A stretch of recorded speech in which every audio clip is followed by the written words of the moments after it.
Hi, I'm Mary Maranville, and it's spring in Ventura County, and it's April, and April is strawberry month.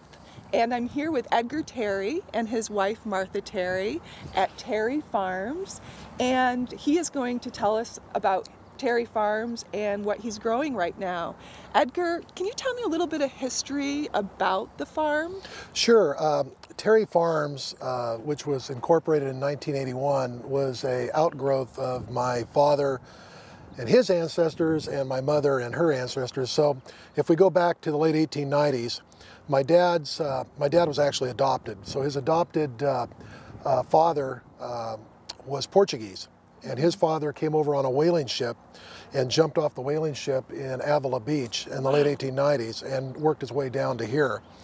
And on farms, when you say worked his way down? Well, he actually started off apparently up in Pismo area and Royal Grande area, sweeping floors in a hotel until he could earn enough money to work his way down here and earned a little bit and I guess bought some property.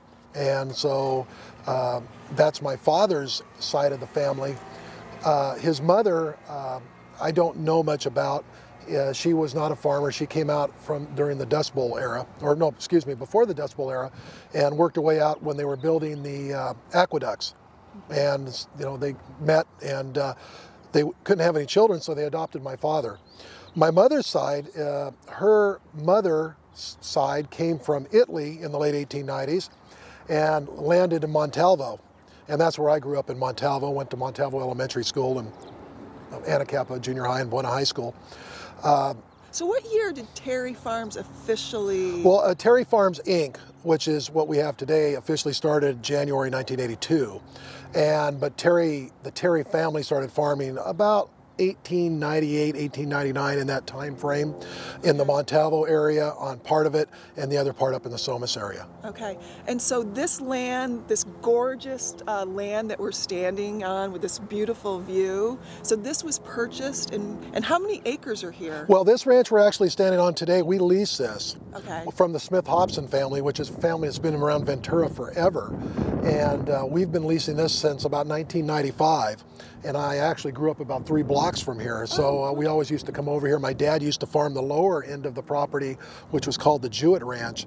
And we never farmed the upper end. And about 1995, we started farming this end of the ranch and put strawberries on it around 2001. Right. So over 100 years, your family's been involved in farming. And this is your right-hand woman and maybe your better half. And what do you do here at the farm, Martha? I have a strawberry stand up at the top near Telephone Road.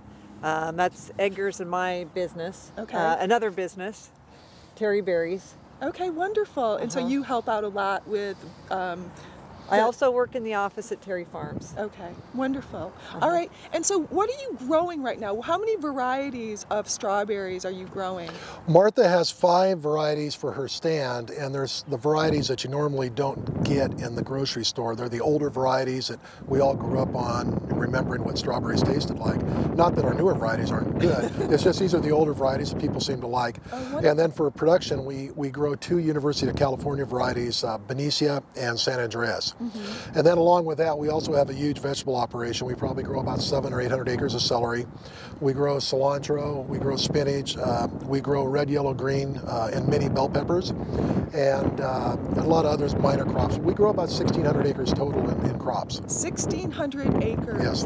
And your farm stand, where is it located so people know where to go if they want to buy your... 7618 Telephone Road, Ventura. Okay, 7618, and that's where we are right now, and you'll see a beautiful old Victorian home on the property. And one of the things we were talking about earlier today is some of the issues that are surrounding agriculture in Ventura County. And Edgar Terry is not only a very wise farmer, he's also a professor at Cal Lutheran, and so he knows a lot about the financial issues and the issues in general that surround agriculture. And you were giving us a little bit of background about the agriculture and the economic impacts of agriculture in the county. Can you talk to us a little bit about that? Sure. A number of years ago when I was on the Hanson Trust Board, we commissioned a research project that Bill Watkins from Cal Lutheran now took on, and to look at the ag impact of in Ventura County. And agriculture in Ventura County is about 4% of its GDP, which is, you know, for perspective, in the whole United States, the ag GDP is less than 2%. So it's way above average. It's almost 4 times the average. And along with that, I believe agriculture is still the largest single employer here in the county as an industry. The only thing bigger would be government. I think there's about 25 or 30,000 farm workers employed here in the county, and plus the families and everything else. So it is a huge part of Ventura County. Right. Right, and some of the issues that you said that farmers are dealing with today, that so many of the farmers talk to me about the interesting parts about farming, but they also talk to me about the issues, and one is labor. Right, yeah, labor, especially this year, after the collapse of the economy in 2008, you know, we had some laborers come back from the construction trades back to the farm. But over the last couple of years, and this year especially, we noticed a large decrease in the quantity of labor. And no one really understood why, except, you know, we were surmising, well, there's a lot of infrastructure being put into Mexico now, a lot of development in strawberries, nurseries, things like that. Wage rates are increasing in Mexico, so maybe a lot of workers went back to Mexico or are staying in Mexico and not coming up here to work. And then just recently, University of California, Davis, one of their labor economists, just published a report that I found fascinating. And the title of the report was "The End of Farm Labor Abundance." And it's an issue, it's a demographic issue that is going on not only here in the United States, but also in Mexico. And it's really fascinating.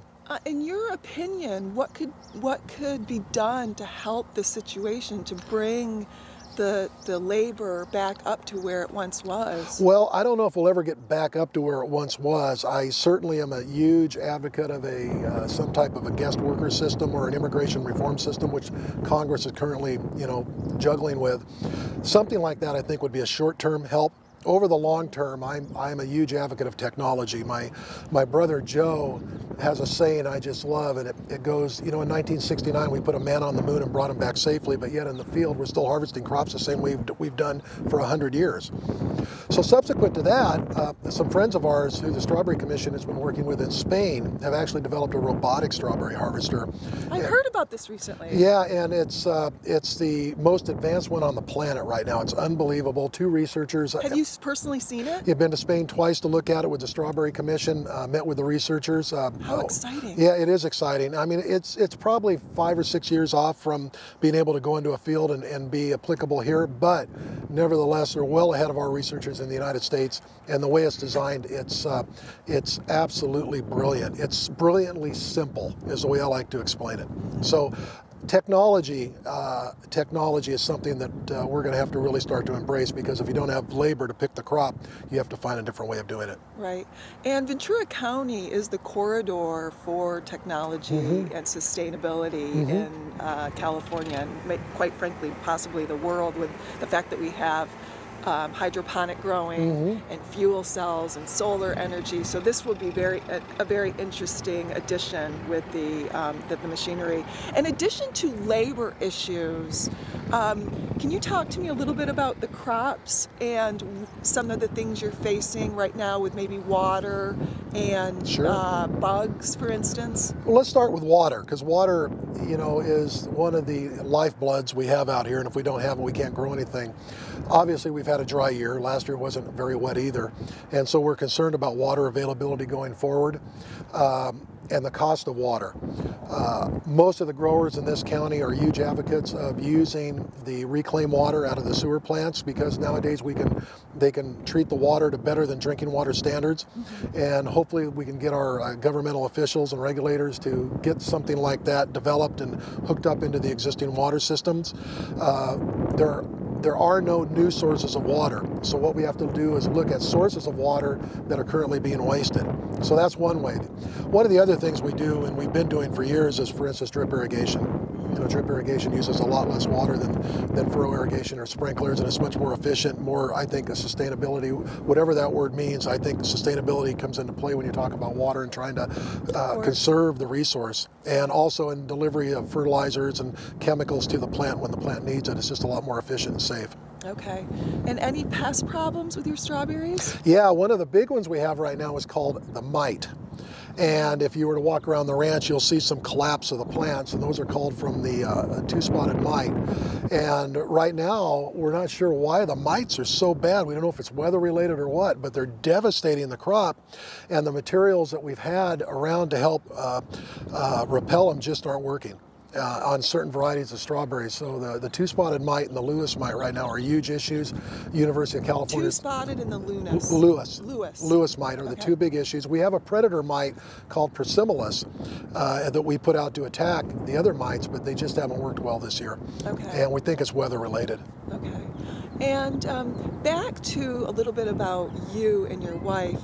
Why are you, I always like to close with why you're so passionate about farming, because this is hard work. It's not easy. You've got weather, you've got pests, you've got water, you've got regulations, you've got labor. And yet so many times when I talk to our Ventura County farmers, you wouldn't want to do anything else. Can you explain that to me on your side? It's fun. Yeah. I mean, it's hard work, but it's fun. I think it's worthwhile work. I think a lot of people have not experienced coming out to the farm and taking part in what we do, and everything changes on a day-to-day basis, and that's the fun. I mean, yeah, there's a lot of downside risk to it, but really, where else can you be outside on a beautiful day like this, look at things that grow, coordinate all of those things? I liken it, being a farmer, to being the conductor of an orchestra. You know, you've got all the different parts of the orchestra doing their thing, and you're trying to make it all flow together and sound nice. Well, in our case, we're trying to make it all flow together and look nice and sell it to the public that wants, you know, good quality fruits and vegetables. Right, and we were saying earlier, it is meaningful. Imagine walking into your grocery store and not seeing strawberries. You would be devastated. And so thank you so much for what you do. We really do appreciate it.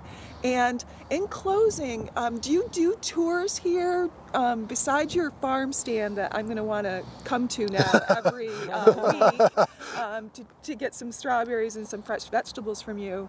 Is there any, do you do farm tours? Is there anything that you want the public to know? Well, if people want to come out and visit us, the easiest way to do it is to get a hold of me or send me an email, and we try to coordinate it, because with all the food safety issues today, we have to be very careful who shows up onto the property, and it has to be monitored. But we have no problem taking a small group around and showing them what we do and the day-to-day activities. Wonderful. And we encourage the schools to bring kids out.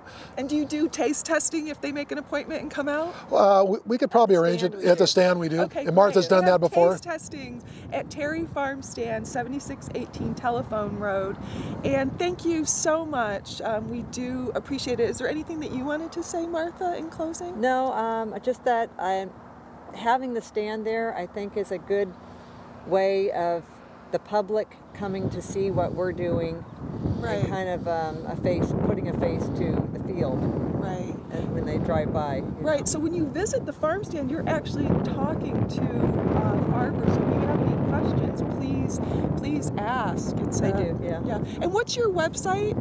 terryberries.com. terryberries.com.